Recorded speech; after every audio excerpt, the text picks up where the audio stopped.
Shema Israel Adonai Eloheinu Adonai Echad. Você já se perguntou por que a gente costuma fazer o Shema Israel de olhos fechados? Shema Israel, escuta Israel. Israel é aquela instância nossa que busca Deus. Escuta. A gente não está sendo chamado a entender. A gente não está sendo chamado a explicar. A gente não está sendo chamado a descrever, a conceituar ou a ver. A gente está sendo chamado a escutar. O que na linguagem da Torá tem mais a ver com vivenciar, experimentar, estar imerso em escuta. A escuta tem mais a ver com a sabedoria e com a intuição, segundo a tradição da Kabbalah. Já a visão tem mais a ver com a razão, com a racionalidade, com a nossa capacidade analítica, com a nossa capacidade de descrever fenômenos, por exemplo, na ciência. Agora, a ciência fala muito bem sobre uma parte das coisas, a parte das coisas que a gente consegue ver, sentir, medir. Mas isso não é tudo que existe. E aquilo que transcende a nossa racionalidade? E aquilo que a ciência ainda não consegue explicar? Isso para não falar daquilo que talvez a ciência nunca explique. Certa vez eu estava estudando um livro de um discípulo do Rav Nachman de Breslav, e ele comentava que o Rav Nachman de Breslav explicava que nos é dado conhecer tudo que veio depois do Tzimtzum, mas não o que veio antes. No dia seguinte eu fui com meu pai assistir uma palestra, USP Talks, no Teatro Eva Hertz. Eu não me lembro, infelizmente, do nome do palestrante, embora eu tenha gostado demais dele. Porque ele começou a palestra dele falando assim, olha, eu venho de uma tradição chamada ciência, que tem aí aproximadamente uns 200 anos. Ela é uma das linguagens que a gente usa para descrever isso aqui que a gente chama de realidade.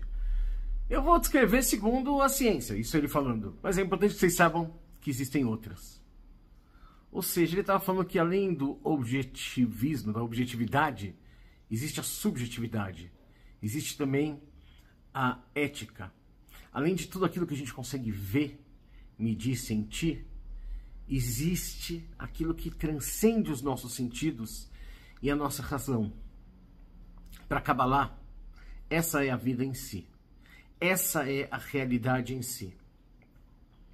A realidade que a gente consegue tocar, cheirar, olhar, pensar, refletir, conceituar, é só o embrulho do presente.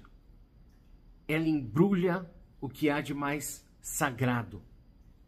Assim como o nosso corpo. E por corpo ou por ego, no âmbito da Kabbalah, eu estou dizendo o corpo físico, o corpo emocional, o intelecto. Eles são roupagens para a alma. Tudo aquilo que existe no mundo físico, na criação, é passageiro, está o tempo inteiro se transformando. E por isso a Kabbalah considera isso ilusório.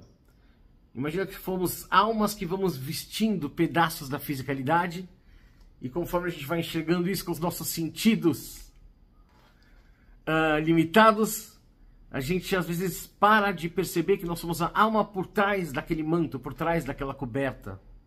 E a gente começa a achar que a gente é o embrulho do presente e não o presente. Esse é o caminho da idolatria.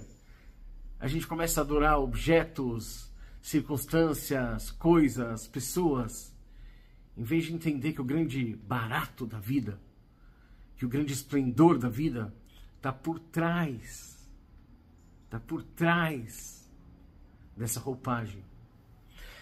A esposa deu para o marido aquele terno que durante tantos anos o marido sonhou ter. Sei lá o que ele fazia na vida, quais eram os valores dele, mas o sonho do cara era ter aquele terno, mas ele nunca se sentia à vontade para comprar aquele terno porque ele era muito caro. Aquele dia a esposa poupou um dinheiro e comprou o terno para ele. Se esse cara ficar só feliz com o terno, ele vai ter ficado feliz com o embrulho. Porque, na verdade, para esse terno chegar lá, a esposa dele teve que poupar uma grana, ir até o shopping, se preocupar em escolher qual o modelo mais bonito. E esse trabalho todo que ela teve, ela fez porque ela te ama. Se a gente olha só para o terno, a gente fica só com a superfície da coisa. Na verdade, esse terno está investido de várias ações que são recipientes para o amor dessa mulher por esse cara. E esse cara vai se alimentar muito mais desse amor se ele tiver ouvidos para escutar do que do terno. Porque olhos a gente geralmente tem para ver. E por que eu estou falando isso? Eu estou falando pelo seguinte: para a Torá e para a Kabbalah, o que é verdadeiro é Deus. Deus é um. E o um é um. Ele é anterior ao tempo, ao espaço, anterior a qualquer mudança. Se você pegar a palavra Emet, ela começa com a letra Aleph, que é a primeira letra do Aleph Beit, do alfabeto hebraico. No meio, ela tem a letra Mem, que aliás é uma letra que está no meio do alfabeto hebraico. E no final ela tem a letra Tav, que é a última letra do alfabeto. A verdade não muda no começo, no meio e no final. E todas essas letras também são letras com bases grandes. Então são letras que param bem em pé. A verdade para bem em pé. Diferente se a gente pegar a palavra sheker. Mas que é mentira, que aí as letras não param em pé direito. Mas vamos voltar. Eu estou falando de Emet, porque a verdade, que é Deus, que é a luz, que é o infinito, que é a eternidade, que é o Ein Sof, que é a Shem, aí tem que ver como cada um se relaciona melhor com Deus. Mas a verdade em nós é a nossa alma. Por quê? Porque a nossa alma é eterna. O nosso corpo, a nossa mente, nossos pensamentos, nossas emoções, é tudo passageiro. Daqui a 10 anos, quase nenhuma célula do meu corpo vai ser a mesma, mas eu vou continuar sendo eu. Ou seja, eu não sou meu corpo. Aí, sei lá, tem pessoas que a cada 10 minutos mudam de humor, né? A gente não é nossas emoções.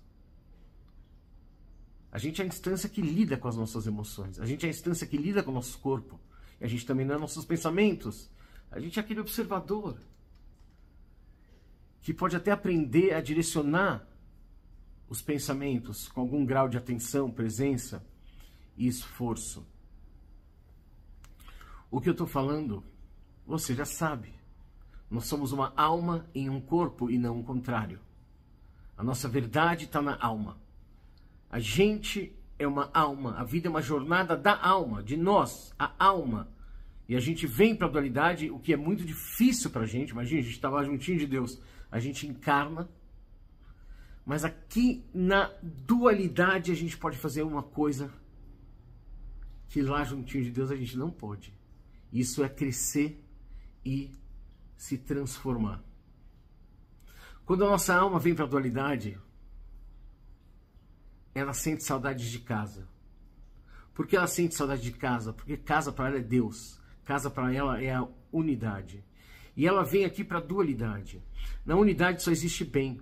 Quando ela vem aqui para esse mundo que é mais escuro, existe bem, existe mal. Existe a justiça, mas também existe a injustiça. Existe o amor, mas também existe o medo. É difícil para uma alma que vivia em puro deleite, sem limites na eternidade, precisar lidar com esse lugar estreito que é o mundo físico, o mundo psíquico, a nossa intelectualidade. Isso tudo são desafios para a alma. Agora, ao a gente aprender a lidar com o nosso próprio corpo, com as nossas próprias emoções e com a nossa própria mente, aí a alma pode fazer o tikkun, o reparo que ela veio fazer no mundo. Ela pode subir degraus na escada de Jacó e com isso a gente ajuda no tikkun olam. Tá bom. E o que isso tem a ver com a Parashá Ki Tissá? Isso aqui tem bastante a ver com a Parashá Ki Tissá. Porque nós somos uma extensão da unidade e nós operamos o corpo, as emoções, a mente, que fazem parte da dualidade. A gente vai perceber que na Parashá Kitissá existe um momento em que o texto se volta para uma espécie de consagração, que é como um preparo nosso para entrar em contato com aquilo que é sagrado. E vamos lembrar que sagrado tem a ver com separado, mas no âmbito do judaísmo e da Kabbalah, o sagrado, ele tem a ver com pureza. Ele tem a ver com pureza. Caiu terra naquela água, no sentido físico, aquela água já não está pura. Não é que aquela água é má, mas essa água não vai estar pura para consumo humano, até a gente conseguir purificá-la. Eu não sei se o exemplo foi bom, mas a impureza na Kabbalah é a morte. A pureza na Kabbalah é a vida. Agora olha que coisa interessante. Tudo em nós que está manifesto na criação tem começo, um desenvolvimento e um final. Então, para Kabbalah, o ego, o corpo, o intelecto, as emoções, eles estão mais próximos da morte. Muitas vezes, quando a gente fala de morte, a gente está falando de o quê? Da gente deixar nosso livre-arbítrio sucumbir às questões do ego, do corpo, da mente, etc. Agora, quanto mais próximo nós estamos da nossa alma, mais próximos nós estamos de Deus, mais próximos nós estamos da vida eterna. Muitas vezes, quando a Kabbalah fala em vida eterna, está falando do quê? De intimidade com Deus, de intimidade com a alma. Quando a Kabbalah está falando de morte, significa aqueles momentos em que a gente abre mão dessa intimidade com Deus, com a gente mesmo, com a nossa alma, e faz que nem Esaú. E a gente deixa o corpo, a mente, as emoções no comando. O corpo, a mente, as emoções, o ego, eles não são maus, eles são nossos aliados, a gente precisa deles para parar de pé no mundo. Só que eles estão aí para nos auxiliar no nosso desenvolvimento, no nosso crescimento, na nossa jornada, não para mandar na gente. Senão, a pessoa acaba virando escrava do desejo. Ela tem que realizar todo o desejo que ela tem, seja do corpo, da mente, seja um capricho ou não, e ela vira escrava disso. Ela nunca está livre para fazer o que ela realmente quer fazer, porque ela está sempre correndo atrás de desejos, coisas que muitos de nós fazemos, até porque uma sociedade de consumo, ela educa a gente bastante nesse sentido. Gente, a ideia desse formato é que os vídeos sejam mais curtos. Tem muita coisa interessante para a gente falar, mas eu vou tentar me ater um pouquinho mais agora à própria leitura da Torá, até porque eu já dei um bom pano de fundo para a gente entender essa tal dessa consagração. Opa, falando em consagração, deixa eu pegar minha aliança aqui. Essa tal dessa consagração. Entende uma vida? Deus é uma coisa, Deus é o Criador. Nós estamos aqui na criação e nós somos as criaturas. A gente costura, né? Junto com Deus, confiar, né? Confiança, é fiar junto, a gente costura a vida, a gente vai construindo junto o mundo junto com Deus, no sentido que a gente é uma extensão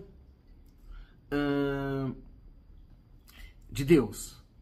Agora, a gente alma é uma extensão de Deus, a gente mente, corpo, emoção, palavra, atitude, isso é tudo coisa do mundo. A alma que precisa aprender a se expressar. E como é que a gente faz isso? Como é que a gente faz isso? Olha, a Kabbalah ensinou pra gente, no primeiro estudo que a gente fez, uma maneira da gente se organizar a partir da alma. Aqui é a mesma coisa. A gente não está falando de ter um santuário interno. A gente precisa aprender a acessar. Mesmo quando a gente está nervoso, mesmo quando o dia foi corrido, mesmo quando a gente está triste, mesmo quando sei lá o quê. A gente precisa aprender a acessar esse nosso santuário interno.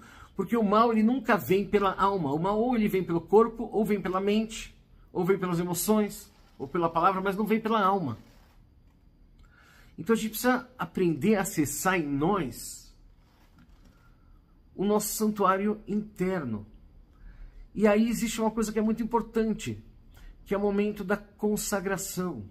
Entende uma coisa? 2 milhões de pessoas acampadas no acampamento dos filhos de Israel.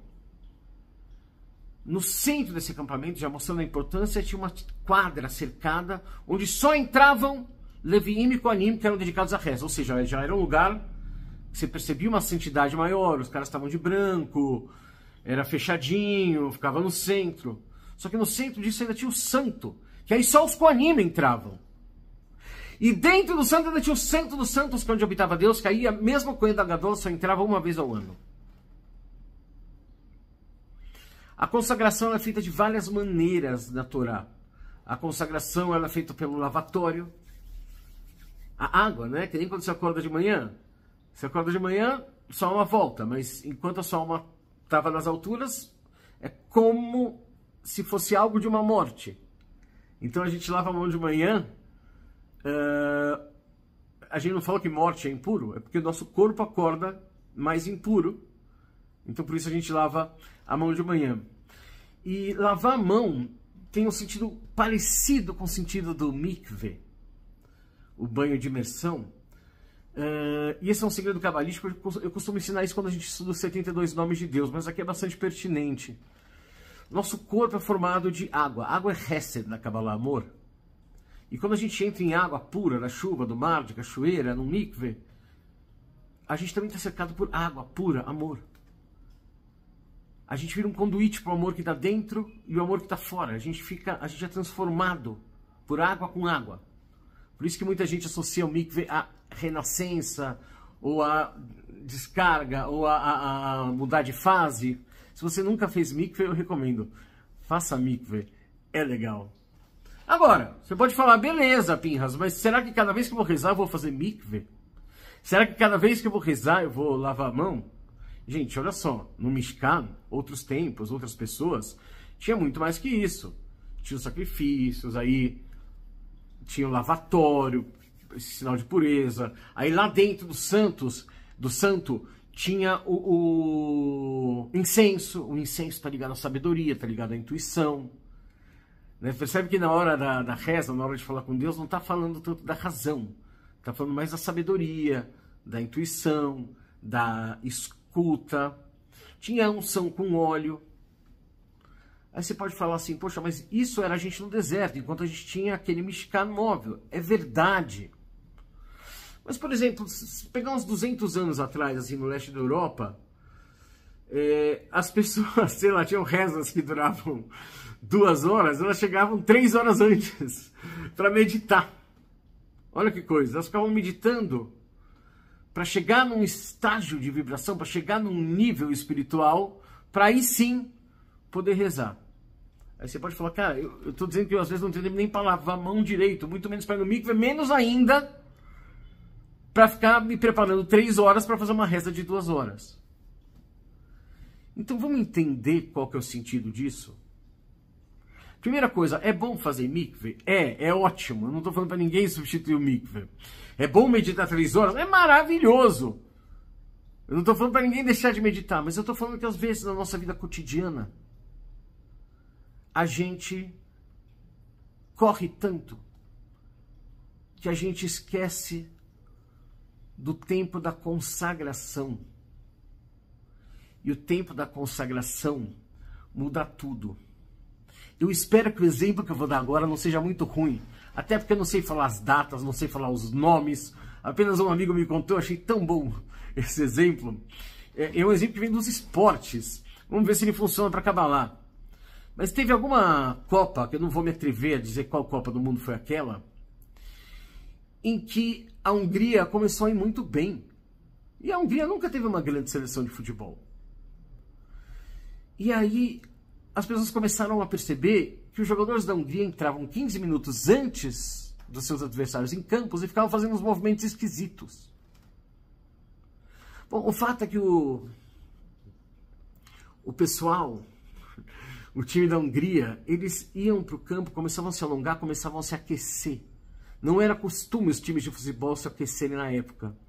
O time da Hungria, quando o juiz soprava o apito e o jogo começava, ele já saía jogando pra caramba, porque já estavam aquecidos. O time da Hungria, ele entrava uns 15 minutos antes em campo, ficava fazendo uns movimentos super esquisitos.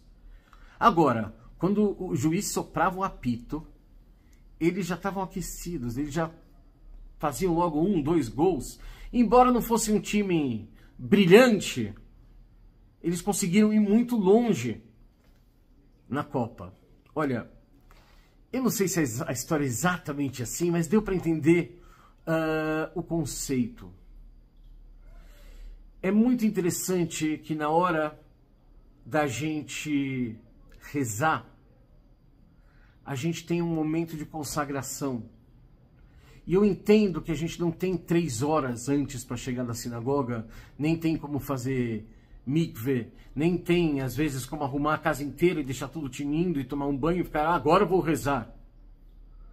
Mas existe uma mudança de oitava, uma mudança de atitude, uma mudança de falar, opa, eu estava aqui cuidando das coisas do mundo, organizando a dualidade, e agora eu vou me dedicar a escutar minha alma, a unidade. Isso é sagrado. Isso é separado das coisas do mundo. Eu sei, eu tenho raiva, eu tenho inveja, eu tenho egoísmo, eu tenho tanta coisa. Eu, enquanto manifestação física, intelectual, emocional do Pinchas, tenho. Mas eu, Pinchas, minha alma não tenho. A alma é pura. A alma é pura. Por isso, o sagrado está ligado à pureza. Porque a gente busca essa pureza para entrar em contato com a própria alma. E, se Deus quiser, encontrar Deus em nós. Olha só. É claro que é muito bom meditar. É claro que é muito bom arrumar a casa. É claro que é muito bom desenvolver um cantinho do sagrado na casa, etc, etc, etc. Agora, se a gente conseguir